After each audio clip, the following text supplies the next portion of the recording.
ਵਾਹਿਗੁਰੂ ਜੀ।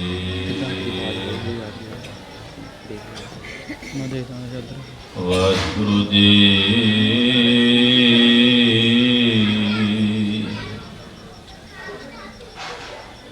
ਵਾਹਿਗੁਰੂ ਸਾਹਿਬ ਜੀ।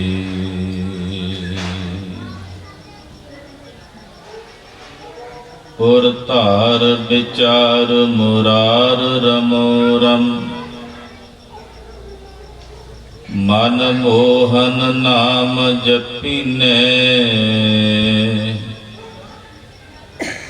ਅਦ੍ਰਿਸ਼ਟ ਅਗੋਚਰ ਅਪਰੰਪਰ ਸੁਆਮੀ, ਗੁਰਪੂਰੈ ਪ੍ਰਗਟ ਕਰ ਦੀਨੇ। ਰਾਮ ਪਾਰਸ ਚੰਦਨ ਹਮ ਕਾਸ਼ਟ ਲੋਸਟ। ਰਾਮ ਪਾਰਸ ਚੰਦਨ, ਰਾਮ ਪਾਰਸ ਚੰਦਨ ਹਮ ਕਾਸ਼ਟ ਦੋਸਤ। ਹਰ ਸੰਗ ਹਰੀ ਸਤ ਸੰਗ ਭਏ, ਹਰ ਕੰਚਨ ਚੰਦਨ ਕੀਨੇ। ਨਵ ਛੇ ਖਟ ਬੋਲਹਿ ਮੁਖ ਆਗਰ, ਮੇਰਾ ਹਰ ਪ੍ਰਭ ਇਵ ਨਾ ਪਤੀਨੇ। ਜਨ ਨਾਨਕ ਹਰ ਹਿਰਦੈ ਸਦ ਧਿਆਵੋ, ਤਿਉ ਹਰ ਪ੍ਰਭ ਮੇਰਾ ਭੀਨੇ। ਗਗਨ ਦਮਾਮਾ ਬਜਿਓ, ਪਰਿਓ ਨਿਸ਼ਾਨਾ ਕਹਾਓ। ਖੇਤ ਜੋ ਮਾਂਡਿਓ ਸੂਰਮਾ, ਅਬ ਜੂਝਨ ਕੋ ਧਾਵ। ਸੂਰਾ ਸੋ ਪਹਿਚਾਨੀਆਂ ਜੋ ਲੜਾ ਦੀਨ ਕੇ ਹੇਤ। ਪੁਰਜਾ ਪੁਰਜਾ ਕਟ ਮਰੈ, ਕਬਹੂ ਨਾ ਛਾਡੈ ਖੇਤ। ਵਾਹਿਗੁਰੂ ਜੀ ਕਾ ਖਾਲਸਾ, ਵਾਹਿਗੁਰੂ ਜੀ ਕੀ ਫਤਿਹ। ਜੁਗੋ ਜੁਗ ਅਟਲ ਸਤਿਗੁਰੂ ਸ਼ਬਦ ਗੁਰੂ ਸ੍ਰੀ ਗੁਰੂ ਗ੍ਰੰਥ ਸਾਹਿਬ ਜੀ ਮਹਾਰਾਜ ਜੀ ਦੀ ਪਵਿੱਤਰ ਹਜ਼ੂਰੀ 'ਚ ਸਜੇ ਹੋਏ ਰਾਤਰੀ ਦੇ ਦੀਵਾਨਾਂ 'ਚ ਜੁੜ ਬੈਠੀ ਗੁਰੂ ਕੀ ਸਾਜੀ ਔਰ ਨਵਾਜੀ ਹੋਈ ਗੁਰੂ का खास रूप गुरु खालसा साध संगत जीओ। सतगुरां दी दया सदका, गुरुदेव की कृपा सदका, कलगियां वाले चोजी प्रीतम साहिबे कमाल श्री गुरु गोबिंद सिंह साहब जी के फरजंद सतगुरां दे लखते जिगर साहिबजादा बाबा जोरावर सिंह जी, साहिबजादा बाबा फतेह सिंह जी, तिन्हां दा आगमन पुरब बहुत ही शरधा भावना रूप सत्कार सहित गुरु चरनां च मना रहे हैं। जिस वक्त अरदास विच चौं साहिबजादियां दा जिक्र कीता जांदा है, दला पंथां विच संप्रदावां विच जदों कहा जांदा है साहिबजादा बाबा फतेह सिंह जी, ते नाल एक शब्द जोड़िया जाता फतेह सिंह जी के जथे सिंह। जिहड़ियां ये निहंग सिंह फौजां ने ना, ये बाबा फतेह सिंह जी दीयां फौजां। साहिबजादा बाबा फतेह सिंह जी के जथे सिंह ने। जितने भी निहंग सिंघां दे जथे ने, उन्हां दे मुखी बाबा फतेह सिंह साहब हैं। एक इतिहासक ਵਾਕਿਆਤ ਮੈਂ ਆਪ ਜੀ ਨਾਲ ਸਾਂਝਾ ਕਰਾਂ। ਤਖਤ ਸ੍ਰੀ ਕੇਸਗੜ੍ਹ ਸਾਹਿਬ ਦੀ ਪਵਿੱਤਰ ਧਰਤੀ ਤੇ ਜੋ ਖਾਲਸੇ ਦੀ ਜਨਮ ਭੂਮੀ। ਭਾਈ ਤੁਹਾਡੀ ਆਵਾਜ਼ ਦਾ ਥੋੜਾ ਜਿਹਾ ਸੈੱਟ ਨਹੀਂ ਸੈਟਿੰਗ ਕਰੋ।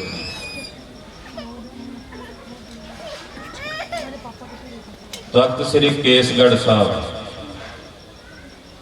ਕਲਗੀਧਰ ਸਾਹਿਬ ਕਮਾਲ ਸ੍ਰੀ ਗੁਰੂ ਗੋਬਿੰਦ ਸਿੰਘ ਸਾਹਿਬ ਜੀ ਬੈਠੇ ਨੇ। ਬੇਅੰਤ ਸਿੰਘ ਸਤਿਗੁਰਾਂ ਦੇ ਦਰਬਾਰ ਵਿੱਚ ਹਾਜ਼ਰੀਆਂ ਭਰ ਰਹੇ ਨੇ। ਸਤਿਗੁਰਾਂ ਦੇ ਚਾਰੇ ਸਾਹਿਬਜ਼ਾਦੇ ਮਹਾਰਾਜ ਜੀ ਦੇ ਦਰਬਾਰ ਵਿੱਚ ਨੇ। ਕਲਗੀਧਰ ਨੇ ਬਚਨ ਕੀਤਾ, ਚਾਰੇ ਸਾਹਿਬਜ਼ਾਦਿਆਂ ਨੂੰ ਜਾਓ ਆਪੋ ਆਪਣੇ ਰੂਪ ਬਣਾ ਕੇ ਆਓ। ਜਿਹੜੀ ਜਿਹੜੀ ਪੁਸ਼ਾਕ ਜਿਸ ਸਾਹਿਬਜ਼ਾਦੇ ਨੂੰ ਪਸੰਦ ਹੈ ਉਹ ਧਾਰਨ ਕਰਕੇ ਆਓ।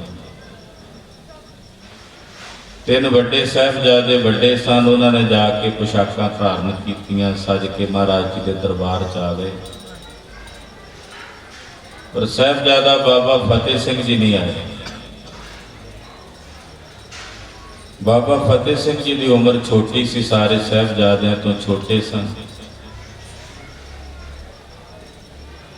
ਜਿੱਥੇ ਗੁਰਦੁਆਰਾ ਦੁਮਾਲਗੜ੍ਹ ਸਾਹਿਬ ਹੈ, ਤਖਤ ਕੇਸਗੜ੍ਹ ਸਾਹਿਬ ਦੇ ਨਾਲ ਮਹਾਰਾਜ ਜੀ ਦਾ ਸਥਾਨ ਹੈ, ਗੁਰਦੁਆਰਾ ਦੁਮਾਲਗੜ੍ਹ ਸਾਹਿਬ।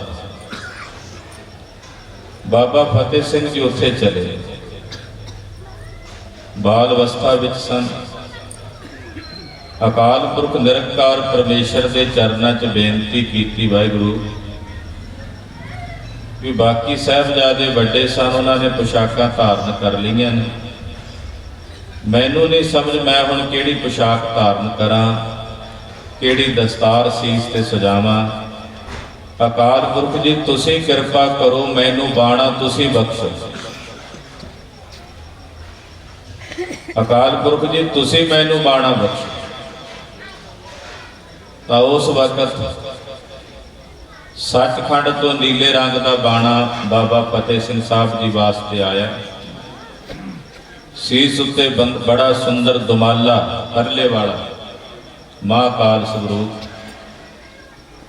ਕਮਰ ਕਸਾ ਲਾ ਕੇ ਤਿਆਰ ਬਰ ਤਿਆਰ ਹੋ ਕੇ ਸਾਹਿਬਜ਼ਾਦਾ ਬਾਬਾ ਫਤਿਹ ਸਿੰਘ ਜੀ ਕਲਗੀਧਰ ਪਾਤਸ਼ਾਹ ਦੇ ਜਦੋਂ ਦਰਬਾਰ ਵਿੱਚ ਆਏ ਤੇ ਸਾਹਿਬੇ ਕਮਾਲ ਤਖਤ ਤੋਂ ਉੱਠ ਕੇ ਬਾਬਾ ਫਤਿਹ ਸਿੰਘ ਸਾਹਿਬ ਦਾ ਸਤਿਕਾਰ ਕੀਤਾ, ਹੱਥ ਜੋੜ ਕੇ। ਸਿੰਘਾਂ ਨੇ ਆਖਿਆ, ਮਹਾਰਾਜ ਜੀ ਇਹ ਕੀ? ਕਲਗੀਧਰ ਕਹਿੰਦੇ ਇਹ ਜਿਹੜਾ ਸਰੂਪ ਬਾਬਾ ਫਤਿਹ ਸਿੰਘ ਜੀ ਧਾਰਨ ਕਰਕੇ ਆਏ ਨੇ, ਇਹ ਅਕਾਲ ਪੁਰਖ ਦਾ ਸਰੂਪ ਹੈ, ਮਹਾਕਾਲ ਦਾ ਸਰੂਪ ਹੈ। ਗੁਰਦੇਵ ਨੇ ਉੱਥੇ ਬਚਨ ਕਹੇ ਸਨ, ਚਲੇ ਕੋ ਤੋਰ ਜੈਸਾ ਪੰਥ ਐਸਾ ਮੁਖ ਸੇ ਅਲਾਇਆ। ਗੁਰੂ ਜੀ ਨੇ ਤਬ ਫਤਿਹ ਸਿੰਘ ਕੋ ਬੁਲਾਇਆ, ਚਲੇਗਾ ਤੋਰ ਜੈਸਾ ਪੰਥ ਐਸਾ ਮੁਖ ਸੇ ਅਲਾਇਆ। ਕਲਗੀਧਰ ਨੇ ਬਚਨ ਕੀਤਾ, ਫਤਿਹ ਸਿੰਘ ਜੀ ਤੁਹਾਡੇ ਵਰਗਾ ਪੰਥ, ਨੀਲੇ ਬਾਣੇ ਵਾਲਾ, ਚੱਕਰਾਂ ਵਾਲਾ, ਦੁਮਾਲਿਆਂ ਵਾਲਾ ਪੰਥ, ਖਾਲਸਾ ਪੰਥ ਤੁਹਾਡੇ ਵਰਗਾ ਪੰਥ ਚੱਲੇਗਾ। ਤੋ ਨਿਹੰਗ ਸਿੰਘ ਫੌਜਾਂ ਬਾਬਾ ਫਤਿਹ ਸਿੰਘ ਸਾਹਿਬ ਤੋਂ ਚੱਲੀਆਂ। ਕਲਗੀਆਂ ਵਾਲੇ ਪਾਤਸ਼ਾਹ ਸਾਹਿਬੇ ਕਮਾਲ ਸ੍ਰੀ ਗੁਰੂ ਗੋਬਿੰਦ ਸਿੰਘ ਸਾਹਿਬ ਜੀ ਦੇ ਛੋਟੇ ਸਾਹਿਬਜ਼ਾਦੇ ਤੋਂ ਵਰਸਾਈਆਂ ਨੇ ਫੌਜਾਂ, ਕਲਗੀਧਰ ਨੇ ਆਪ ਵਰਸਾਈਆਂ ਨੇ। ਇਸੇ ਕਰਕੇ ਨਿਹੰਗ ਸਿੰਘਾਂ ਨੂੰ ਲਾਡਲੀਆਂ ਫੌਜਾਂ ਕਹਿੰਦੇ। ਗੱਜ ਕੇ ਜਕਾਰਾ ਜਾਵੇ, ਨਿਹਾਲ ਹੋ ਜਾਵੇ, ਸਾਹਿਬੇ ਕਮਾਲ ਗੁਰੂ ਗੋਬਿੰਦ ਸਿੰਘ ਸਾਹਿਬ ਜੀਆਂ ਨੂੰ ਭਾਵੇ। ਕਲਗੀਧਰ ਸਵਾਮੀ ਜੀ ਨੂੰ ਭਾਈ ਸਾਹਿਬ ਭਾਈ ਨੰਦ ਲਾਲ ਸਾਹਿਬ ਨੇ ਸਭ ਤੋਂ ਪਹਿਲੀ ਵਾਰ ਨਿਹੰਗ ਸਿੰਘ ਸ਼ਬਦ ਨਾਲ ਸੰਬੋਧਨ ਕੀਤਾ। ਭਾਈ ਸਾਹਿਬ ਭਾਈ ਨੰਦ ਲਾਲ ਜੀ ਗੁਰਦੇਵ ਦੇ 52 ਕਵੀਆਂ ਚੋਂ ਸਿਰਮੌਰ ਕਵੀ ਨੇ, ਜਥੇਦਾਰ ਨੇ ਸਾਰੇ ਕਵੀਆਂ ਦੇ। ਉਹ ਆਪ ਕਹਿੰਦੇ, ਬਹਿਰ ਕਮੀਰ ਦਮਿੰਦਾ ਨਿਹੰਗ। ਕਲਗੀਧਰ ਸਵਾਮੀ ਸੱਚੇ ਪਾਤਸ਼ਾਹ ਤੁਸੀਂ ਜੰਗ ਦੇ ਮੈਦਾਨ ਦੇ ਨਿਹੰਗ ਹੋ, ਯਾਨੀ ਕਿ ਸੂਰਮੇ ਹੋ, ਯੋਧੇ। ਤੋ ਇਹੋ ਜਿਹੇ ਮਹਾਂਪੁਰਸ਼ ਬਾਬਾ ਫਤਿਹ ਸਿੰਘ ਜੀ, ਬਾਬਾ ਜੋਰਾਵਰ ਸਿੰਘ, ਜਿਹੜੀ ਧਰਤੀ ਤੇ ਆਪਾਂ ਬੈਠੇ ਆ, ਸਰਹੰਦ ਦੀ ਧਰਤੀ ਹੈ। ਇਸੇ ਧਰਤੀ ਤੇ ਸਤਿਗੁਰੂ ਜੀ ਦੇ ਲਾਲਾਂ ਨੂੰ 7 ਸਾਲ ਤੇ 9 ਸਾਲ ਦੀ ਉਮਰ ਦੇ ਵਿੱਚ ਨੀਹਾਂ 'ਚ ਚਿਣਿਆ ਜਾ ਰਿਹਾ ਸੀ। ਸਮੇਂ ਦਾ ਹਾਕਮ ਕਹਿੰਦਾ ਸੀ ਕਿ ਇਹਨਾਂ ਦਾ ਖੁਰਾ ਖੋਜ ਮਿਟ ਜਾਏਗਾ, ਇਹਨਾਂ ਦਾ ਨਾਮੋ ਨਿਸ਼ਾਨ ਮਿਟ ਜਾਏਗਾ। ਪਰ ਉਸ ਮਲੇਛ ਨੂੰ ਇਹ ਨਹੀਂ ਸੀ ਪਤਾ ਕਿ ਮਲੇਛ ਦਾ ਖੁਰਾ ਖੋਜ ਮਿਟ ਗਿਆ। ਸਾਹਿਬਜ਼ਾਦਿਆਂ ਦੀਆਂ ਯਾਦਾਂ ਪੂਰੇ ਵਿਸ਼ਵ ਭਰ ਵਿੱਚ, ਸੰਸਾਰ ਭਰ ਦੇ ਵਿੱਚ ਸਦਾ ਲਈ ਕਾਇਮ ਹੋ ਗਈਆਂ, ਸदैवी ਤੌਰ ਤੇ ਕਾਇਮ ਹੋ ਗਈਆਂ। ਇਹੋ ਜਿਹੇ ਮਹਾਂਪੁਰਸ਼ਾਂ ਦੀ ਯਾਦ ਵਿੱਚ ਧੰਨ ਸ੍ਰੀ ਗੁਰੂ ਗ੍ਰੰਥ ਸਾਹਿਬ ਜੀ ਦੀ ਪਵਿੱਤਰ ਹਜ਼ੂਰੀ 'ਚ ਆਪਾਂ ਜੁੜ ਬੈਠੇ। ਨੌਜਵਾਨ ਵੀਰਾਂ ਨੇ, ਗੁਰਮੁਖਾਂ ਨੇ, ਮਹੱਲੇ ਦੀਆਂ ਸੰਗਤਾਂ ਨੇ ਹਰ ਸਾਲ ਵਾਂਗੂ ਇਹ ਉਦਮ ਕੀਤਾ ਹੈ ਕਿ ਸਤਿਗੁਰੂ ਸੱਚੇ ਪਾਤਸ਼ਾਹ ਜੀ ਮਹਾਰਾਜ ਜੀ ਦੇ ਸਾਹਿਬਜ਼ਾਦਿਆਂ ਦੇ ਪੁਰਬ ਮਨਾਏ ਜਾ ਰਹੇ ਨੇ। ਦਲ ਬਾਬਾ ਬਿਧੀ ਚੰਦ ਸਾਹਿਬ ਸੰਪਰਦਾਇ ਦੇ ਮਹਾਂਪੁਰਸ਼ ਸੰਤ ਬਾਬਾ ਅਵਤਾਰ ਸਿੰਘ ਜੀ, ਤਿਨਾਂ ਵੱਲੋਂ ਗੁਰਮੁਖ ਪਿਆਰੇ ਕੀਰਤਨੀਏ ਸਿੰਘਾਂ ਨੇ ਤੰਤੀ ਸਾਜ਼ਾਂ ਨਾਲ ਜਿਹੜੀ ਵਿਦਿਆ ਅੱਜ ਕੱਲ੍ਹ ਅਲੋਪ ਹੋ ਰਹੀ ਹੈ, ਰਬਾਬ ਨਾਲ ਗੁਰੂ ਨਾਨਕ ਸਾਹਿਬ ਸੱਚੇ ਪਾਤਸ਼ਾਹ ਜੀ ਨੇ ਜੋ ਕੀਰਤਨ ਦੀ ਪਰੰਪਰਾ ਪ੍ਰਾਰੰਭ ਕੀਤੀ ਸੀ, ਦਾਸ ਤੋਂ ਪਹਿਲਾਂ ਗੁਰਮੁਖ ਪਿਆਰੇ ਰਬਾਬ ਦੇ ਨਾਲ ਸੁੰਦਰ ਕੀਰਤਨ ਗਾਇਨ ਕਰ ਰਹੇ ਸੀ। ਦਿਲਰੁਬਾ ਗਾਇਨ ਨਾਲ ਤੰਤੀ ਸਾਜ਼ਾਂ ਦੇ ਸਹਿਤ ਗੁਰਬਾਣੀ ਦਾ ਕੀਰਤਨ ਗਾਇਨ ਕਰ ਰਹੇ ਸੀ। ਇਹ ਸਾਡੀ ਪੁਰਾਤਨ ਵਿਦਿਆ ਹੈ। ਅੱਜ ਕੱਲ੍ਹ ਕਹਿ ਦਿੱਤਾ ਜਾਂਦਾ ਹੈ ਅਖੇ ਜੀ ਸੰਗਤ ਨਹੀਂ ਸੁਣਦੀ, ਸੁਣਾਓਗੇ ਤੇ ਸੰਗਤ ਸੁਣੇਗੀ। ਹੁਣ ਤੁਸੀਂ ਸੁਣਿਆ ਹੀ ਨਾ ਜੇ ਉਹਨਾਂ ਨੇ ਕੀਰਤਨ ਕੀਤਾ।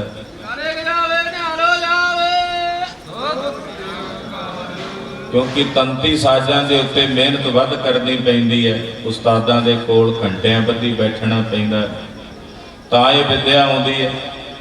ਇਹ ਜੇ ਸਿੱਧੀਆਂ ਸਿੱਧੀਆਂ ਸੁਰਾਂ ਵਜਾਣੀਆਂ ਹੋਣ ਤਾਂ ਉਹ ਸੁਖਾਲੀਆਂ ਹੁੰਦੀਆਂ, ਸੁਣ ਕੇ ਕੱਢ ਲਈਦੀਆਂ ਨੇ। ਇਸ ਕਰਕੇ ਭਾਈ ਇਹ ਪੁਰਾਤਨ ਵਿਦਿਆ ਹੈ, ਤੰਤੀ ਸਾਜ਼ਾਂ ਦੇ ਨਾਲ ਸਤਿਗੁਰਾਂ ਦੇ ਦਰਬਾਰ ਵਿੱਚ ਕੀਰਤਨ ਕਰਨਾ। ਗਿਆਨੀ ਮਾਨ ਸਿੰਘ ਚੌਰ ਪੰਥ ਦੇ ਬੜੇ ਪ੍ਰਸਿੱਧ ਵਿਦਵਾਨ ਹੋਏ, ਉਹ ਕਹਿੰਦੇ ਮੈਂ ਹਾਰਮੋਨੀਅਮ ਨੂੰ ਸਾਜ਼ ਹੀ ਨਹੀਂ ਮੰਨਦਾ। ਚਲੋ ਵੈਸੇ ਤਾਂ ਹਾਰਮੋਨੀਅਮ ਹੁਣ ਹੀ ਆਇਆ ਹਿੰਦੁਸਤਾਨ ਦਾ, ਇਹ ਸਾਜ਼ ਨਹੀਂ ਹੈ। ਉਹ ਕਹਿੰਦੇ ਹਾਰਮੋਨੀਅਮ ਦਾ ਕਾਹਦਾ ਸਾਜ਼, ਕਹਿੰਦੇ ਇੱਕ ਕੁੱਕੜੀ ਉੱਤੇ ਪੈਰ ਧਰੇ ਤੇ ਉਹਦੇ ਵਿੱਚੋਂ ਵੀ ਤਾਂ ਵੀ ਸੁਰਾਂ ਬੋਲਣ ਲੱਗ ਪੈਂਦੀਆਂ ਹਨ। ਸਾਜ਼ ਤਾਂ ਤੰਤੀ ਹੈ, ਵੀ ਜਦੋਂ ਤੰਤੀ ਦੇ ਨਾਲ ਛੇੜ ਕੇ ਉਹਦੇ ਵਿੱਚੋਂ ਸੁਰ ਕੱਢਣੀ, ਆਪ ਸੁਰ ਨੂੰ ਪੈਦਾ ਕਰਨਾ, ਉਹਦੀ ਸਾਧਨਾ ਕਰਨੀ। ਤੋ ਇਹ ਪੁਰਾਤਨ ਸ਼ੈਲੀ ਮਹਾਂਪੁਰਸ਼ਾਂ ਨੇ ਪ੍ਰਚਲਿਤ ਕੀਤੀ ਹੈ। ਹੁਣ ਵੀ ਬਹੁਤ ਸਾਰੇ ਕੀਰਤਨੀਏ ਹਨ ਜਿਹੜੇ ਪੰਥ ਦੀ ਇਹ ਜਿਹੜੀ ਪੁਰਾਤਨ ਸ਼ੈਲੀ ਹੈ ਕੀਰਤਨ ਦੀ, ਉਹਨੂੰ ਸਾਂਭ ਕੇ ਰੱਖਿਆ ਹੋਇਆ। ਗੁਰੂ ਖਾਲਸਾ ਜੀ ਕੁਝ ਸਮਾਂ ਆਪਾਂ ਨੂੰ ਪ੍ਰਾਪਤ ਹੋਇਆ ਤੇ ਸਤਿਗੁਰੂ ਸੱਚੇ ਪਾਤਸ਼ਾਹ ਦੀ ਪਾਵਨ ਪਵਿੱਤਰ ਹਜ਼ੂਰੀ ਵਿੱਚ ਸਤਿਗੁਰਾਂ ਦਾ ਜਸ ਕਰੀਏ, ਸਤਿਗੁਰਾਂ ਦਾ ਜਸ ਸੁਣੀਏ, ਗੁਰੂ ਸਾਹਿਬ ਜੀ ਦੇ ਲਾਲਾਂ ਦੀਆਂ ਸਿਫਤਾਂ ਕਰੀਏ ਤੇ ਸੁਣੀਏ। 7 ਸਾਲ ਤੇ 9 ਸਾਲ ਦੇ ਬਾਲਕ ਸਾਡੇ ਵੀ ਹਨ ਜਿਨ੍ਹਾਂ ਬੱਚਿਆਂ ਨੂੰ ਨਾ ਬੈਠਣ ਦੀ ਜਾਚ, ਨਾ ਉੱਠਣ ਦੀ ਜਾਚ, ਨਾ ਗੁਰਮਤਿ ਦਾ ਕੋਈ ਗਿਆਨ ਬੋਧ ਹੈ। ਕਲਗੀਧਰ ਪਾਤਸ਼ਾਹ ਦੇ ਸਾਹਿਬਜ਼ਾਦੇ 7 ਸਾਲ ਤੇ 9 ਸਾਲ ਦੀ ਉਮਰ ਵਿੱਚ ਵਜੀਦੇ ਦੇ ਸਾਹਮਣੇ ਖਲੋ ਕੇ ਆਪਣਾ ਸਿਰ ਨਿਭਾ ਰਹੇ ਨੇ। ਜੋ ਡਰਾਵੇ ਦਿੰਦਾ ਹੈ, ਧਮਕੀਆਂ ਦਿੰਦਾ ਹੈ, ਅਨੇਕ ਪ੍ਰਕਾਰ ਦੇ ਤਸੀਹੇ ਦਿੰਦਾ ਹੈ, ਤਾਂ ਉਹਦੇ ਵੱਲੋਂ ਦਿੱਤੇ ਜਾਣ ਵਾਲੇ ਅਨੇਕ ਪ੍ਰਕਾਰ ਦੇ ਤਸ਼ੱਦਦਾਂ ਨੂੰ ਆਪਣੇ ਸਰੀਰ ਤੇ ਝੱਲ ਕੇ ਸਤਿਗੁਰਾਂ ਦੇ ਲਾਲ ਆਪਣਾ ਸਿਰ ਨਹੀਂ ਤਿਆਗਦੇ। ਜਿਹੜਾ ਸਿਰ ਜਗਤ ਗੁਰੂ ਸ੍ਰੀ ਗੁਰੂ ਤੇਗ ਬਹਾਦਰ ਸਾਹਿਬ ਦੋਵੇਂ ਪਾਤਸ਼ਾਹ ਜੀ ਮਹਾਰਾਜ ਜੀ ਨੇ ਆਪਣੇ ਸਾਹਿਬਜ਼ਾਦਿਆਂ ਨੂੰ, ਆਪਣੇ ਬੱਚਿਆਂ ਨੂੰ ਪ੍ਰਦਾਨ ਕੀਤਾ। ਖਾਲਸਾ ਜੀ ਜਗਤ ਗੁਰੂ ਧੰਨ ਗੁਰੂ ਨਾਨਕ ਦੇਵ ਸਾਹਿਬ ਜੀ ਮਹਾਰਾਜ ਜੀ ਦਾ ਇਤਿਹਾਸ ਪੜ੍ਹੀਏ। ਭਾਈ ਸਾਹਿਬ ਭਾਈ ਗੁਰਦਾਸ ਜੀ ਦੀਆਂ ਵਾਰਾਂ ਵਿੱਚ ਮਹਾਰਾਜ ਗੁਰੂ ਨਾਨਕ ਸਾਹਿਬ ਜੀ ਦੇ ਸੰਬੰਧੀ ਕੁਝ ਕੁ ਸਾਖੀਆਂ ਦਾ ਜ਼ਿਕਰ ਆਇਆ। ਜਗਤ ਗੁਰੂ ਪਾਤਸ਼ਾਹ ਜੀ ਮਹਾਰਾਜ ਜਿਸ ਵਕਤ ਸੁਮੇਰ ਪਰਬਤ ਤੇ ਗਏ ਨੇ ਤਾਂ ਸੁਮੇਰ ਪਰਬਤ ਦੇ ਉੱਤੇ ਯੋਗੀਆਂ ਨਾਲ, ਸਿੱਧਾਂ ਨਾਲ ਮਹਾਰਾਜ ਗੁਰੂ ਨਾਨਕ ਸਾਹਿਬ ਦੀ ਚਰਚਾ ਹੋਈ। ਸਿੱਧਾਂ ਦੇ ਨਾਲ ਜਿਸ ਵੇਲੇ ਸਾਹਿਬ ਦੀ ਚਰਚਾ ਹੁੰਦੀ ਹੈ, ਉਹ ਅਨੇਕ ਪ੍ਰਕਾਰ ਦੇ ਸਵਾਲ ਸਤਿਗੁਰਾਂ ਕੋਲੋਂ ਕਰਦੇ। ਉਹਨਾਂ ਦੇ ਹਰ ਸਵਾਲ ਦਾ ਜਵਾਬ ਸਤਿਗੁਰੂ ਗੁਰੂ ਨਾਨਕ ਪਾਤਸ਼ਾਹ ਦਿੰਦੇ ਨੇ। ਜੋ ਜੋ ਸ਼ੰਕਾ ਉਹਨਾਂ ਨੇ ਆਪਣੇ ਹਿਰਦੇ ਚੋਂ ਪ੍ਰਗਟ ਕੀਤਾ, ਸਤਿਗੁਰਾਂ ਨੇ ਜਵਾਬ ਦਿੱਤਾ। ਸ੍ਰੀ ਜਪਜੀ ਸਾਹਿਬ ਦੀ ਬਾਣੀ ਪੜ੍ਹੀਏ, ਇਹ ਸਤਿਗੁਰਾਂ ਦੀ ਸਿੱਧਾਂ ਦੇ ਨਾਲ ਦੋਸਤੀ ਹੈ। ਸਿੱਧ ਗੋਸ਼ਟ ਬਾਣੀ ਪੜ੍ਹੀਏ ਰਾਮਕਲੀ ਰਾਗ ਵਿੱਚ, ਸਿੱਧਾਂ ਦੇ ਨਾਲ ਮਹਾਰਾਜ ਜੀ ਦੀ ਵਾਰਤਾ ਹੈ, ਸਿੱਧਾਂ ਨਾਲ ਦੋਸਤੀ ਹੈ। ਤੋ ਇਸ ਪ੍ਰਕਾਰ ਨਾਲ ਜੋ ਜੋ ਸਵਾਲ ਸਿੱਧ ਕਰਦੇ ਮਹਾਰਾਜ ਜੀ ਤਿਨਾਂ ਦਾ ਜਵਾਬ ਦਿੰਦੇ। ਸਿੱਧਾਂ ਨੇ ਅਨੇਕ ਪ੍ਰਕਾਰ ਦੇ ਸਵਾਲ ਅਧਿਆਪਕ ਜਗਤ ਦੇ ਮੰਡਲ ਵਾਸਤੇ ਵੀ ਪੁੱਛੇ। ਯੋਗ ਦੇ ਨਾਲ ਸੰਬੰਧ ਰੱਖਣ ਵਾਲੇ ਕਿ ਜੇ ਅੰਦਰ ਕਿੰਨੇ ਚੱਕਰ ਹਨ, ਉਹਨਾਂ ਚੱਕਰਾਂ ਦਾ ਕਿੱਥੇ ਕਿੱਥੇ ਨਿਵਾਸ ਹੈ, ਇੱਕ ਇੱਕ ਚੱਕਰ ਦੀਆਂ ਕਿਤਨੀਆਂ ਕਿਤਨੀਆਂ ਪੰਖੜੀਆਂ ਨੇ, ਉਹ ਇੱਕ ਇੱਕ ਸਵਾਲ ਦਾ ਜਵਾਬ ਸਤਿਗੁਰੂ ਗੁਰੂ ਨਾਨਕ ਪਾਤਸ਼ਾਹ ਜੀ ਦਿੰਦੇ ਨੇ। ਲਾਗੇ ਭਾਈ ਸਾਹਿਬ ਭਾਈ ਮਰਦਾਨਾ ਜੀ ਬੈਠੇ ਸਨ। ਮਹਾਰਾਜ ਜੀ ਨੂੰ ਕਹਿਣ ਲੱਗੇ, ਸਤਿਗੁਰੂ ਜੀ ਇਹ ਸਿੱਧ ਬਾਰ-ਬਾਰ ਆਉਂਦੇ ਐ, ਆ ਕੇ ਅਨੇਕ ਪ੍ਰਕਾਰ ਦੇ ਸਵਾਲ ਤੁਹਾਡੇ ਕੋਲੋਂ ਕਰਦੇ ਐ, ਆਪ ਜਿਨ੍ਹਾਂ ਦੇ ਸਵਾਲਾਂ ਦਾ ਜਵਾਬ ਦੇ ਰਹੇ ਹੋ, ਕਿਰਪਾ ਕਰੋ ਮਹਾਰਾਜ, ਜੇ ਮੈਨੂੰ ਆਗਿਆ ਦਿਓ ਤੇ ਇਹਨਾਂ ਵਿੱਚੋਂ ਇੱਕ ਸਿੱਧ ਨੂੰ ਲੱਤਾਂ ਤੋਂ ਪਕੜ ਕੇ ਪੁੱਠਾ ਟੰਗ ਦਿਆਂ, ਇੱਕ ਨੂੰ ਪਕੜ ਕੇ ਸੋਧਾ ਲਾਇਆ ਹੋਵੇਗਾ ਤੇ ਬਾਕੀ ਆਪੇ ਚਰਚਾ ਕਰਨ ਨਹੀਂ ਹੋਣਗੇ। ਸਤਿਗੁਰੂ ਗੁਰੂ ਨਾਨਕ ਸਾਹਿਬ ਜੀ ਹੱਸਦਿਆਂ ਕਹਿੰਦੇ, ਮਰਦਾਨਿਆਂ ਇੱਥੇ ਲੋੜ ਕੇਵਲ ਚਰਚਾ ਦੀ ਜੰਗ ਚੱਲ ਰਹੀ ਆ, ਸਰੀਰ ਦੀ ਜੰਗ ਨਹੀਂ। ਜਦੋਂ ਸਰੀਰਕ ਤੌਰ ਤੇ ਜੰਗ ਲੜਨ ਦੀ ਲੋੜ ਹੋਵੇਗੀ ਤਾਂ ਉਹ ਵੀ ਲੜਾਂਗੇ, ਪਰ ਇੱਥੇ ਤਾਂ ਕੇਵਲ ਸ਼ਬਦ ਦੀ ਚਰਚਾ ਚੱਲ ਰਹੀ ਹੈ ਤੇ ਆਪਾਂ ਸ਼ਬਦ ਦੀ ਚਰਚਾ ਨਾਲ ਇਹਨਾਂ ਨੂੰ ਜਿੱਤਣਾ ਹੈ। ਕੱਲੇ ਕੱਲੇ ਸਿੱਧ ਨੂੰ ਮਹਾਰਾਜ ਜੀ ਨੇ ਹਰਾਇਆ। ਹਰ ਇੱਕ ਸਿੱਧ ਨੇ ਸਤਿਗੁਰੂ ਸੱਚੇ ਪਾਤਸ਼ਾਹ ਜੀ ਦੇ ਸਵਾਲ ਦੇ ਜਵਾਬ ਤੋਂ ਸੰਤੁਸ਼ਟੀ ਪ੍ਰਗਟ ਕੀਤੀ। ਸਿੱਧਾਂ ਦੇ ਮਨਾਂ ਵਿੱਚ ਦਿਮਾਗ ਵਿੱਚ ਇਹ ਗੱਲ ਚੱਲਣ ਲੱਗੀ ਕਿ ਇਹੋ ਜਿਹਾ ਉਜਵਲ ਮਤ ਵਾਲਾ ਇਹ ਬਾਲਕ, ਕਿਉਂਕਿ ਗੁਰੂ ਨਾਨਕ ਸਾਹਿਬ ਜੀ ਦੀ ਉਮਰ ਉਹਨਾਂ ਸਿੱਧਾਂ ਦੇ ਸਾਹਮਣੇ ਛੋਟੀ ਸੀ, ਉਹਨਾਂ ਸੋਚਿਆ ਕਿ ਇਹੋ ਜਿਹੀ ਉਜਵਲ ਮਤ ਵਾਲਾ ਬਾਲਕ ਜੇ ਕਿਤੇ ਸਾਡੇ ਪੰਥ ਵਿੱਚ, ਯੋਗੀਆਂ ਦੇ ਪੰਥ ਵਿੱਚ ਆ ਜਾਵੇ ਤਾਂ ਸਾਡੇ ਯੋਗੀਆਂ ਦੇ ਪੰਥ ਨੂੰ ਚਾਰ ਚੰਨ ਲੱਗ ਜਾਣ। ਭਾਈ ਸਾਹਿਬ ਭਾਈ ਗੁਰਦਾਸ ਜੀ ਲਿਖਦੇ ਹੈ ਕਿ ਯੋਗ ਸਿੱਧੀ ਮਨੈ ਵਿਚਾਰਿਆ, ਕਿਵੇਂ ਦਰਸ਼ਨ ਲੈਵੈ ਇਹ ਬਾਲਾ। ਸਿੱਧਾਂ ਨੇ ਵਿਚਾਰ ਕੀਤੀ ਕਿ ਬਾਲਕ ਕਿਵੇਂ ਸਾਡਾ ਦਰਸ਼ਨ, ਸਾਡਾ ਜਿਹੜਾ ਮਤ ਹੈ, ਸਾਡਾ ਜਿਹੜਾ ਸਿਧਾਂਤ ਹੈ ਉਹਨੂੰ ਗ੍ਰਹਿਣ ਕਰੇ। ਇਹ ਯੋਗੀ ਜੇ ਕਿਤੇ ਸਾਡੇ ਪੰਥ ਵਿੱਚ ਆ ਜਾਵੇ ਤੇ ਸਾਡੇ ਪੰਥ ਨੂੰ ਚਾਰ ਚੰਨ ਲੱਗ ਜਾਣਗੇ, ਸਾਡਾ ਪੰਥ ਸਾਰੇ ਸੰਸਾਰ 'ਚ ਉਜਵਲ ਹੋ ਜਾਏਗਾ। ਤੇ ਸਤਿਗੁਰੂ ਸੱਚੇ ਪਾਤਸ਼ਾਹ ਜੀ ਨੂੰ, ਮਹਾਰਾਜ ਜੀ ਨੂੰ ਉਹਨਾਂ ਨੇ ਅਨੇਕ ਪ੍ਰਕਾਰ ਦੇ ਲਾਲਚ ਦੇਣੇ ਚਾਹੇ। ਕਰਾਮਾਤਾਂ ਨਾਲ, ਅਜਮਤਾਂ ਨਾਲ, ਆਪਣੀਆਂ ਸ਼ਕਤੀਆਂ ਨਾਲ ਸਤਿਗੁਰਾਂ ਨੂੰ ਜਿੱਤਣਾ ਚਾਹਿਆ, ਪਰ ਉਹਨਾਂ ਦੀਆਂ ਕਰਾਮਾਤਾਂ ਸਤਿਗੁਰਾਂ ਦੇ ਸਨਮੁਖ ਕੁਝ ਵੀ ਨਹੀਂ ਸਨ। ਉਹ ਜਿਹੜੀਆਂ ਕਰਾਮਾਤਾਂ ਦੇ ਉਲਝੇਵੇਂ ਵਿੱਚ ਉਲਝੇ ਹੋਏ ਸੀ, ਉਹ ਕੇਵਲ ਗੋਦ ਮਾਤਰ ਦੇ ਮਾਲਕ ਸਨ।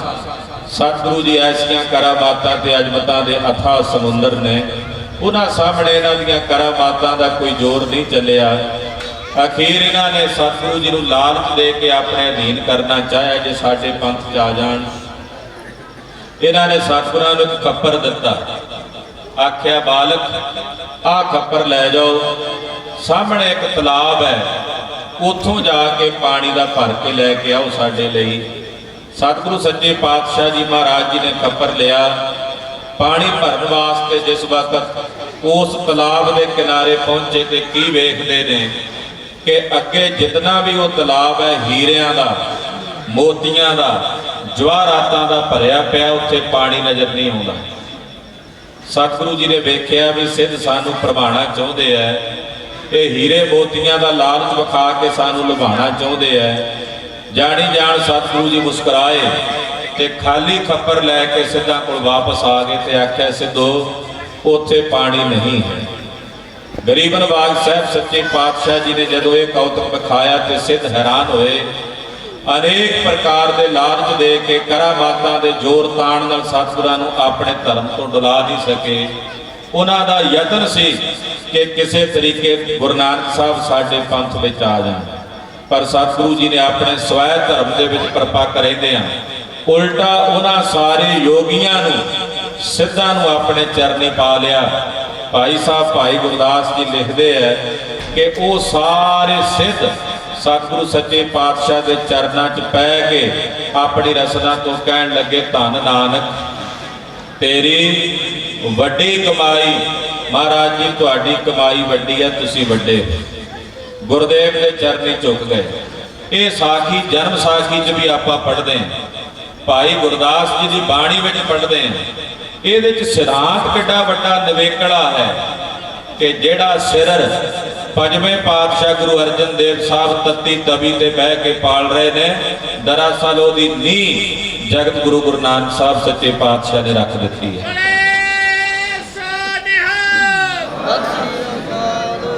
कि जे पहले जामे च सिद्धा ने लालच दे के सतगुरां नूं धर्म बदलण वास्ते कहा, तो गुरुदेव अपने स्वै धर्म च परपक रहे। खालसा जी अज पंजाब की धरती का एक बड़ा दुखांत है। अपने इस इलाके में थोड़ी जी ठल लगती सी, पर हुण कुछ दिनों तो वेखण विच आ रहा है कि वो अपने सिर उच्चे चुक के चल रहे ने। माझे के इलाके में चले जाइए, दुआबे के कुछ इलाके में विचर के वेखिए तो हज़ारां की गिणती में लोगों के धर्म लालच वस करके तब्दील किए जा रहे।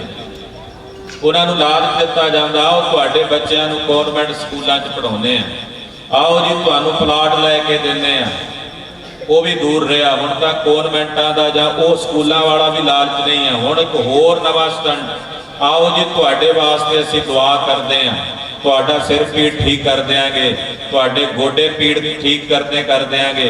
हज़ारां की गिणती च लोग उन्हां पासे जा रहे हैं। गुरु खालसा जी सतगुरु गुरु नानक साहब का सिख अज इन्हां साहिबजादियां दी आपां याद मना रहे हैं। 7 साल ते 9 साल की उम्र दे विच उन्हां नूं भी अनेक प्रकार के तसीहे दिते गए सी, लालच दिते गए सन, पर तिन्हां ने अपने सिरर की पालना की है। पहले जामे च जगत गुरु गुरु नानक साहब सच्चे पातशाह जी महाराज जी ने सिरर निभाया है, सिरर पालिया है और वह बीज बीज दिता। तो पंजवें पातशाह को भी कहा गया जी तुसी अपना धर्म छड्ड दिओ। तत्तियां तवियां ते बहना कबूल किया है, देगां विच उबलना कबूल किया है, तपदा बलदा सड़दा रेत अपने तन से पवाना कबूल किया है। पर सतगुरु सच्चे पातशाह ने अपने स्वै धर्म का त्याग नहीं किया, अपने सिर नूं पालिया। ते जे 9वें पातशाह धन गुरु तेग बहादुर साहब जी की वारता विचारीए, 8 दसंबर को मकर सुदी पंचमी का दिन आ रहा है, जिस दिन तिलक ते जंजू की राखी वास्ते धन श्री गुरु तेग बहादुर साहब सच्चे पातशाह ने अपना शीस दिता। साहिबे कमाल गुरु कलगीधर श्री गुरु गोबिंद सिंह साहब जी के बचन ने महाराज जी कहते हैं, धर्म हेत साका जन किया, शीस दिया पर सिर ना दिया। सिर दे दिता पर अपना सिर नहीं त्यागया, अपने सिर का महाराज जी ने त्याग नहीं किया। सिरर किसनों कहते हैं? सिरर का मतलब होंदा निश्चा, सिरर का मतलब होंदा परपक्ता। सिरर की जो व्याख्या समझनी है तो यह पावन पंक्ति सिरर शब्द की व्याख्या करती है, डिगे ना डोले दृढ़ कर रहे हो पूर्ण होए तृप्तानीए। सिरर की परिभाषा है जो गुरुदेव ने पंक्ति च दसी है। जेड़ा अपने स्वै धर्म तो ना डिगे ना डोले, दृढ़ करके परपक्ता सहित अपने धर्म नूं सिक्खी नूं केसा सुआसा नाल निभा जो उन्होंने सिररी कहते हैं। कलगियां वाले पातशाह कहते 9वें पातशाह ने अपना शीस दे दिता है पर अपना निश्चा अपना सिर नहीं त्यागया। 7 साल ते 9 साल की उम्र में जदों वजीदा कहता सी तुसीं अपना धर्म छड्ड दिओ, तुहानूं लालच दिते ने, अनेक प्रकार दियां असीं इनाम देण नूं तैयार हां। अजकल दे 7 साल ते 9 साल के जवाकां नूं एक चॉकलेट दे के जो मर्जी गल मना लो,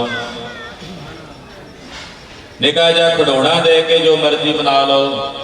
मेरे साहब दे फरजंद कोई साधारण बालक नहीं सन। 7 साल ते 9 साल की उम्र में सतगुरु कलगीधर पातशाह के फरजंद करड़ी आवाज में सूबे सरहंद नूं कहदे है कि सानू साडा धर्म प्यारा है, असीं तुहाडे धर्म नूं अपनी जुत्ती दे तुल भी नहीं मनदे।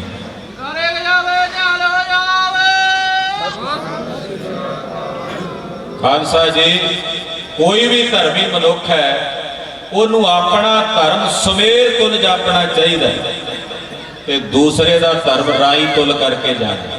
सानू कहण की लोड़ नहीं भी वो राई ने, निश्चय होना चाहिए मेरा धर्म सुमेर पर्वत वांगू है और दुनिया के बाकी सारे धर्म मेरे निज धर्म तो सब तुच्छ ने, राई तुल ने। सानू किसी को माड़ा कहने की लोड़ नहीं, पर साडा धर्म सब तो श्रेष्ठ ते सर्वोत्तम है। ये निश्चा, ये परपक्ता, ये सिर साडे हिरदियां विच होना चाहिए। धन श्री गुरु कलगीधर पातशाह के फरजंदा ने अपना सिर नहीं त्यागया, शहादत का जाम प्राप्त कर लिया। ये खालसा जी वो सिर है जिहड़ा गुरु नानक साहब ने बीज बीज दिता सी, वो फलीभूत हो रहा है, ओदा आकार दिन प्रति दिन बढ़ रहा है। कलगियां वाले पातशाह के समय अनेकों ने शहीदियां प्राप्त की। 10वें पातशाह के सचखंड जाण तो बाद भाई तारू सिंह वर्गिया ने सिर नूं पालिया। भाई साहब भाई मनी सिंह शहीद ने सिर की पालना की है। और गुरु खालसा जी सिर किस हद तक पालिया जा सकता है? अज जिहड़ा दिन है ना, अज का दिन है शहीद बाबा गुरबख्श सिंह निहंग सिंह का शहीदी दिन। किवें सिर पालीदा? तकरीबन 70 साल तो उपर की उम्र है बाबा गुरबख्श सिंह जी की। खेमकरन जिले के नेड़े एक पिंड है लील, उस पिंड के रहन वाले ने बाबा गुरबख्श सिंह जी गुरुद्वारा शहीदी बाग श्री आनंदपुर साहब विखे सेवा निभाते हैं। शहीद बाबा दीप सिंह जी की मिसल के दूसरे जथेदार बाबा दीप सिंह जी जो सचखंड चले गए, शहीदी पा गए, तो शहीदां की मिसल के दूसरे जथेदार शहीद बाबा दीप सिंह साहब हैं, बाबा गुरबख्श सिंह जी हैं। और दूजे पासे दमदमी टकसाल के दूसरे जथेदार भी बाबा गुरबख्श सिंह जी निहंग सिंह जी हैं। बाबा गुरबख्श सिंह जी शहीद भाई मनी सिंह जी पासों पढ़े सन, उन्होंने को संथ्या ग्रहण की। भाई रतन सिंह भंगू जी लिखते हैं, मनी सिंह को जूठा खायो, यानी कि भाई मनी सिंह को गुड़ती लई सी। खंडे की पौल भी भाई मनी सिंह होना को छकी सी। बाबा गुरबख्श सिंह जी किहो जे निहंग सिंह सन, जदों पूर्ण तौर पर निहंग सिंह की परिभाषा समझनी होवे ते भाई रतन सिंह भंगू ने बाबा गुरबख्श सिंह का प्रमाण दिता है। वो कहते निहंग कहावै सो पुरख, दुख सुख मन्ना ना अंग। बाबे गुरबख्श सिंह की साखी जी लिखी है ना पंथ प्रकाश में, ये पंक्तियां उत्थे आउंदियां। कहते निहंग सिंह वो है जिहड़ा दुख ते सुख दोनों नूं अपने शरीर ते एक समान बिरती नाल वेखे, दोनों एक समान बिरती नाल वेखे। हठी जपी तपी सती सो पूरा। कहते बाबा गुरबख्श सिंह जी हठी भी ने, जपी भी ने, तपी भी ने, सती भी ने। इहो जे महापुरुष ते कहते इहो जे बेपरवाह। कहते बड़े बड़े राजे आउंदे उन्हां दे कोल, बादशाह आउंदे, सरदार आउंदे, चौधरी आउंदे ते अपने तख्त के उत्ते पीर आसन के उत्ते बैठे रहंदे, कोई आवे कोई जावे, किसी की परवाह नहीं सन मनदे। इहो जी बिरती वह रहे आप मगरूर, अपने आनंद दे विच मगन रहिंदे सन। ते अज दे दिन उन्होंने शहीदी प्राप्त की। सिर वेखो किन्ना। कहते अबदाली दियां 30,000 फौजां श्री दरबार साहब ते चढ़ के आई। बाबा गुरबख्श सिंह जी कहन लगे सिंघो, क्योंकि बहुते सिंह इधर मालवे के जंगल के इलाके में सन, माझे ते दुआबे तो सिंह अक्सर जो अबदाली आउंदा ते मालवे च चले जाते। सवाए जे सिंह सन। बाबा जी कहन लगे भाई असीं हुण शहीदी पाउणी है, जिन्हां ने घर जाना हुणे चले जाओ। एक गल नूं किते आखो जी सानू जाण दा मौका नहीं दिता। मैं मौत रूपी लाड़ी विआउणी, ते दसो भी मैं मौत रूपी लाड़ी विआहण जाना है ते मेरे नाल सरबाला किहड़ा बनेगा? बाबा गुरबख्श सिंह जी कहेंगे मेरे नाल सरबाला किहड़ा बनेगा? एक सिंह उठ के तैयार पर तैयार खलोता, कहता जी मैं हाजर हाँ। ओनू वेख के 2-3 सिंह होर खलोते। बाबा गुरबख्श सिंह जी कहते भी सज्जनों सरबाला तो एक ही होगा, बरात भी चाहिए होंगी है लाड़ी नाल, बाकी बरातियां दे रूप च आ जाओ। 30 ਸਿੰਘ ਸਨ ਟੋਟਲ ਗਿਣਤੀ ਵਿੱਚ। ਉਧਰ ਦੁਸ਼ਮਣ ਦੀ ਫੌਜ ਕਿੰਨੀ ਹੈ? 30,000। ਇੱਕ ਇੱਕ ਜਣੇ ਦੇ ਸਾਹਮਣੇ ਇੱਕ ਇੱਕ ਹਜ਼ਾਰ ਦੁਸ਼ਮਣ ਖੜਾ। 30,000 ਦੁਸ਼ਮਣ ਹੈ ਤੇ 30 ਸਿੰਘ। ਬਾਬਾ ਗੁਰਬਖਸ਼ ਸਿੰਘ ਜੀ ਕਹਿਣ ਲੱਗੇ, ਸਿੰਘੋ ਜਦੋਂ ਲਾੜੇ ਨੇ ਬਰਾਤ ਚੜ੍ਹਨਾ ਹੁੰਦਾ ਉਹਦੇ ਤੋਂ ਪਹਿਲਾਂ ਉਹਨੂੰ ਇਸ਼ਨਾਨ ਕਰਾਉਂਦੇ ਆ, ਵਟਣਾ ਮਲਦੇ ਹੁੰਦੇ ਆ। ਕਹਿੰਦੇ ਵੀ ਤੁਸੀਂ ਸਾਨੂੰ ਨਹੀਂ ਵਟਣਾ ਮਲਣਾ। ਸਿੰਘ ਕਹਿੰਦੇ ਬਾਬਾ ਜੀ ਮਲਾਂਗੇ। ਵਟਣਾ ਲਿਆਏ, ਸਿੰਘਾਂ ਨੇ ਬਾਬੇ ਗੁਰਬਖਸ਼ ਸਿੰਘ ਨੂੰ ਵਟਣਾ ਮਲਿਆ ਚਰਨਾਂ ਤੇ ਬਾਹਾਂ ਤੇ ਬਾਬਾ ਜੀ ਨੇ ਅੰਮ੍ਰਿਤਸਰ ਸਰੋਵਰ 'ਚ ਇਸ਼ਨਾਨ ਕੀਤਾ।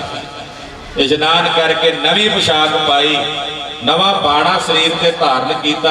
ਭਾਈ ਰਤਨ ਸਿੰਘ ਜੀ ਕਹਿੰਦੇ 1.5 ਗਜ ਲੰਮਾ ਕਛਹਿਰਾ ਸਰੀਰ ਤੇ ਧਾਰਨ ਕਰਦੇ, ਤੇੜ ਕਮਰ ਕੱਸਾ ਲਾਇਆ ਹੋਇਆ, ਸੀਸ ਤੇ ਦੁਮਾਲਾ, ਚੰਦ ਤੋੜੇ, ਚੱਕਰ ਸਜਾਏ ਹੋਏ, ਤਿਆਰ ਬਰ ਤਿਆਰ ਹੋ ਕੇ ਤੇ ਦਰਬਾਰ ਸਾਹਿਬ ਗੁਰੂ ਰਾਮਦਾਸ ਸਾਹਿਬ ਦੇ ਚਰਨਾਂ 'ਚ ਨਮਸਕਾਰ ਕਰਨ ਗਏ।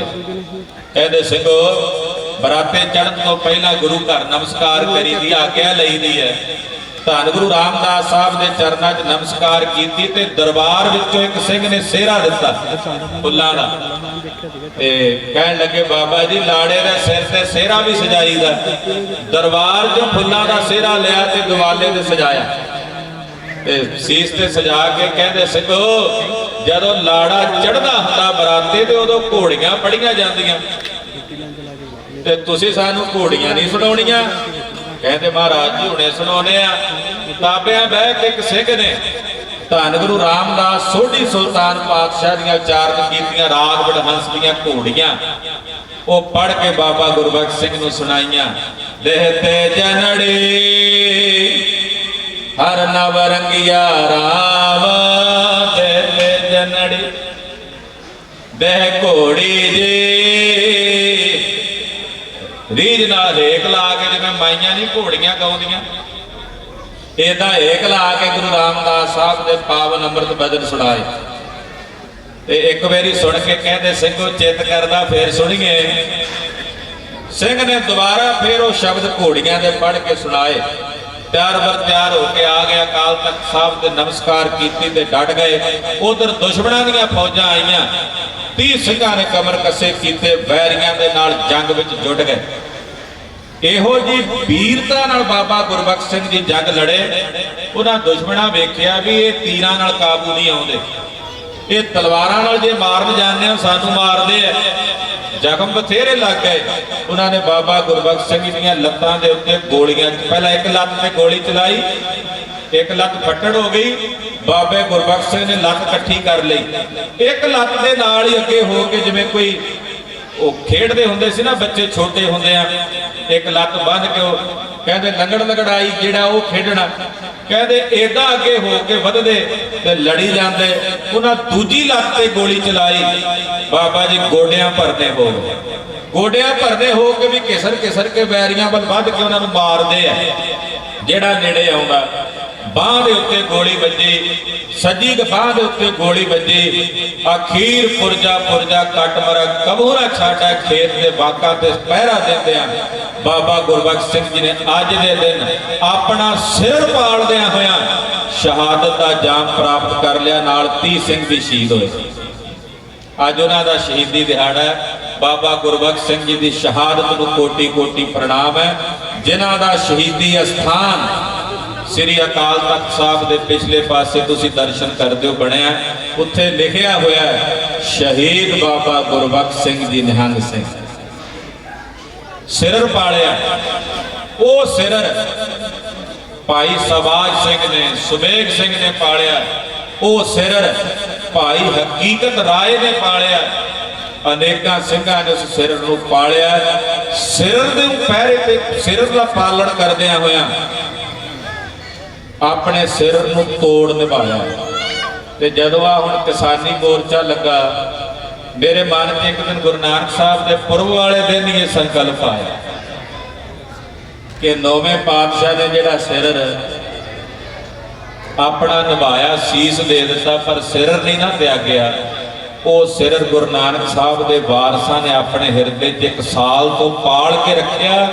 ਸਿਰ ਦੀ ਜਿੱਤ ਹੋਈ ਔਰ ਵੈਰੀ ਨੂੰ ਸਿਰਰ ਦੇ ਸਾਹਮਣੇ ਆਪਣਾ ਸੀਸ ਝੁਕਾ ਕੇ ਮਾਫੀ ਮੰਗਣੀ।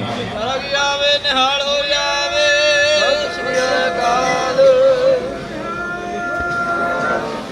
ਇਹ ਸਿਰਰ ਸੀ ਖਾਲਸਾ ਜੀ, ਇਹ ਨੌਵੇਂ ਪਾਤਸ਼ਾਹ ਦਾ ਬਖਸ਼ਿਆ, ਸਾਹਿਬਜ਼ਾਦਿਆਂ ਦਾ ਬਖਸ਼ਿਆ ਸਿਰਰ ਹੈ, ਜਿਹੜਾ ਗੁਰੂ ਕੇ ਸਿੱਖ ਆਪਣੇ ਹਿਰਦੇ ਵਿੱਚ ਪਾਲਦੇ ਹਨ। ਐਸੇ ਮਹਾਂਪੁਰਸ਼ਾਂ ਦੇ ਦਿਨ ਆਪਾਂ ਗੁਰੂ ਪਾਤਸ਼ਾਹ ਦੇ ਪਵਿੱਤਰ ਚਰਨਾਂ ਵਿੱਚ ਇਕੱਤਰ ਹੋ ਕੇ ਮਨਾ ਰਹੇ ਹਾਂ।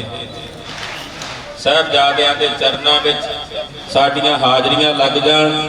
ਇਹ ਪਾਵਨ ਮਹਾਰਾਜ ਜੀ ਦੇ ਚਰਨਾਂ ਵਿੱਚ ਬੇਨਤੀ ਹੈ, ਗੁਰਦੇਵ ਦੇ ਚਰਨਾਂ ਵਿੱਚ ਜੋਦੜੀ ਹੈ।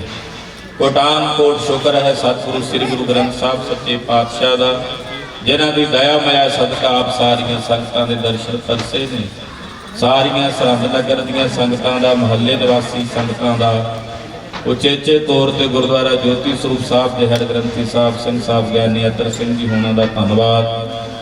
ਸੰਗਤ ਵਿੱਚ ਭਾਈ ਗੁਰਜੰਟ ਸਿੰਘ ਜੀ ਬੈਂਕਾਂ ਵਾਲੇ ਮਹਾਂਪੁਰਸ਼ ਗੁਰਮੁਖ ਪਿਆਰੇ ਕਵੀਸ਼ਰੀ ਬੜੀ ਸੋਹਣੀ ਗਾਇਨ ਕਰਦੇ, ਸੰਤ ਬਾਬਾ ਅਵਤਾਰ ਸਿੰਘ ਜੀ ਮਹਾਂਪੁਰਸ਼ਾਂ ਦੀਆਂ ਸੀਸਾਂ ਨੇ ਇਹਨਾਂ ਨੂੰ, ਉਹਨਾਂ ਨੇ ਆਪ ਜੀ ਦੇ ਦਰਸ਼ਨ ਫਰਸਣੇ।